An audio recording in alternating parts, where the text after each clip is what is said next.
भगवान श्री हंस भगवान की जन्मभूमि की पौराणिक हंस तीर्थ क्षेत्र झूसी के संरक्षणार्थ आह्वान जी। तो थोड़ा सा आप बताएंगे जनता को कि किस तरीके से आप काम करते हैं, कैसा क्या है? हमारी वाणी स्पष्ट रूप से आप तक पहुंच रही है? बिल्कुल पहुंच रही है जी। त्रिवेणी माधवम सोमम भरद्वाजम च वार्षिकीम वंदे अक्षयवटम शेषम प्रयागम तीर्थनायकम। तीर्थराज प्रयाग में पंचकोशीय परिक्रमा का विधान रहा है। शास्त्रों की मर्यादा रही है कि तीर्थ जल में स्नान किया जाए और उसके बाद तीर्थ की परिक्रमा की जाए। तीर्थ की परिक्रमा करने के बाद व्रत के साथ में रहा जाए, दान की जाए और साथ में ब्राह्मण भोजन कराया जाए। ये यहाँ की विधान है, यानी तीर्थ जल में स्नान के बाद तीर्थ की परिक्रमा। तो महाराज श्री उसी में प्रयाग की पंचकोशीय परिक्रमा की जाती रही है, हमारे यहाँ की परंपरा रही है।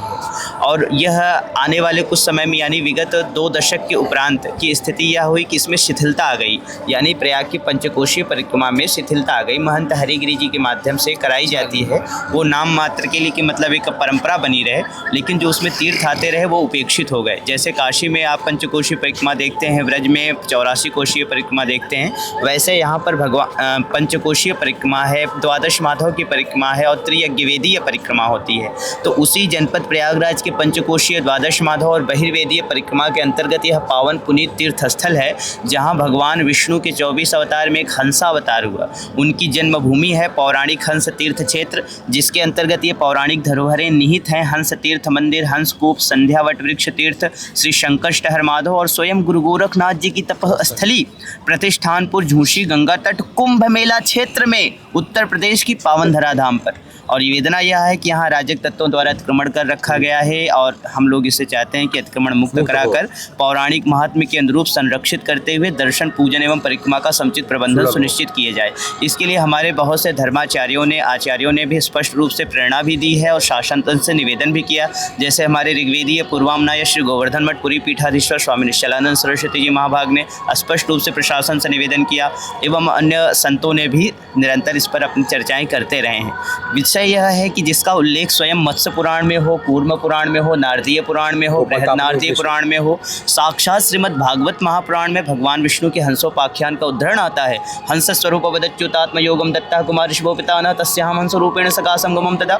तो उसी स्थान के बारे में अंकित किया। आप लोग कहेंगे भाई हंस भगवान की जन्मभूमि यहाँ है, कैसे कह सकते हैं? महर्षि कृष्ण द्वैपायन वेद व्यास जी ने मत्स्य पुराण, कूर्म पुराण अध्याय 106 श्लोक संख्या 32 में स्पष्ट कहा, उत्तरेण प्रतिष्ठानात्, यानी प्रतिष्ठान जिसका बाद में नाम झूसी पड़ा, प्रतिष्ठानपुर के उत्तर में भागीरथ्यास्तु पूर्वतः, माता गंगा के पूर्वी तट पर हंस प्रपतनम नाम तीर्थम त्रिशुलोकेषु विश्रुतम और अश्वमेध फलं तस्मिन् स्नान मात्रेण भारत यावत् चंद्रस्य सूर्यस्य तावत् स्वर्गे मह्यते। यानी इस पावन पुनीत हंस तीर्थ में रहते हुए हंसकूप के जल से स्नान करने से अश्वमेध यज्ञ का फल प्राप्त होता है। कूपम चैव तु तत्रास्ति प्रतिष्ठाने अति विश्रुतम तत्र स्नात्वा देवाः यतमानुषः। और इस पवित्र कूप के जल से तर्पण इत्यादि की क्रियाएं करने से पितरों का भी उद्धार होता। वहीं बगल में ही जो संध्यावट वृक्ष तीर्थ है, अथ संध्यावटे रम्य ब्रह्मचारी जितेंद्रिय उपवासी शुचि संध्याम ब्रह्मलोकम वाप्नुयात्। ये मेरा श्लोक का उद्धरण नहीं है, ये मत्स्य पुराण का उद्धरण है अंकित। ये देखिए हमने अंकित किया हुआ है।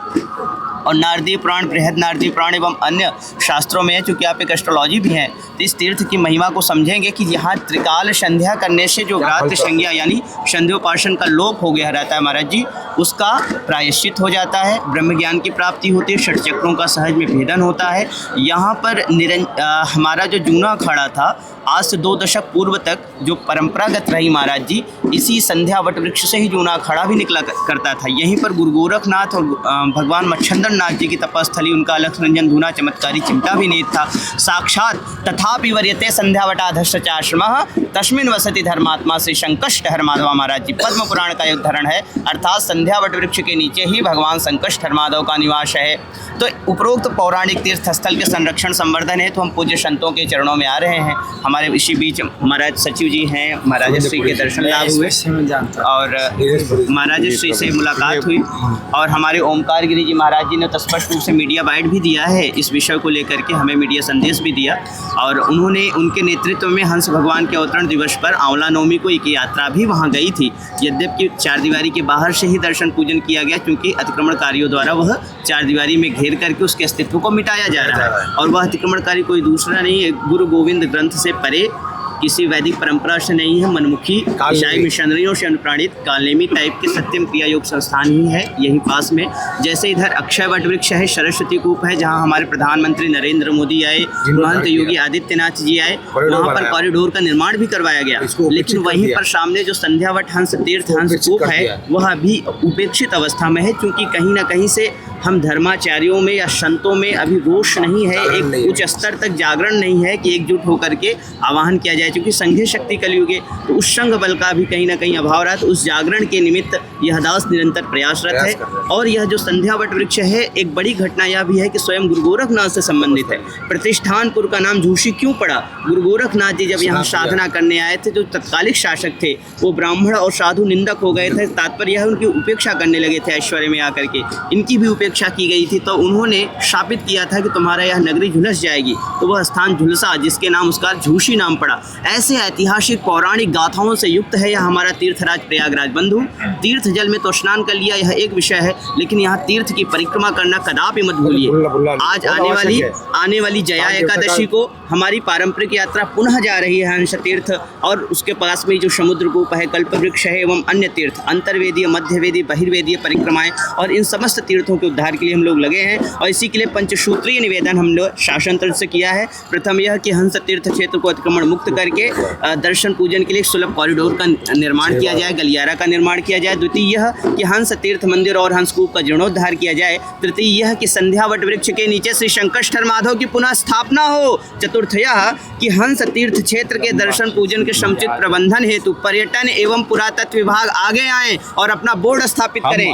और पांचवा यह कि हंस तीर्थ के दर्शनार्थ जो हमारे साधु संत गए, उनको बंधक बनाकर अराजक तत्वों द्वारा प्रताड़ित किया गया, फर्जी मुकदमा दर्ज कराया गया, जांच बैठी, उसमें फाइनल रिपोर्ट भी लग गई और अराजक तत्वों पर FIR भी दर्ज हुआ, तो उन पर कार्रवाई। मैं आपकी जितनी भी बात है बिना कट किए हाँ। अपने YouTube चैनल पर डालूंगा, सोशल मीडिया हैंडल पे डालूंगा। बहुत उत्तम है। जी। बोलिए हंस भगवान की जय, हंस जन्मभूमि की जय, पौराणिक हंस तीर्थ क्षेत्र की जय, हंस बेटा इसकी तीर्थ फोटो ले लियो एक बार। की जय, हंस कूप की की जय, संध्यावट वट वृक्ष की जय, संकष्टहर माधव की जय, श्री द्वादश माधव की जय, प्रयाग पंचकोशीय परिक्रमा की जय, गंगा यमुना सरस्वती की संगम की जय, तीर्थराज प्रयाग की जय। नमः पार्वती पार्वती पते हर हर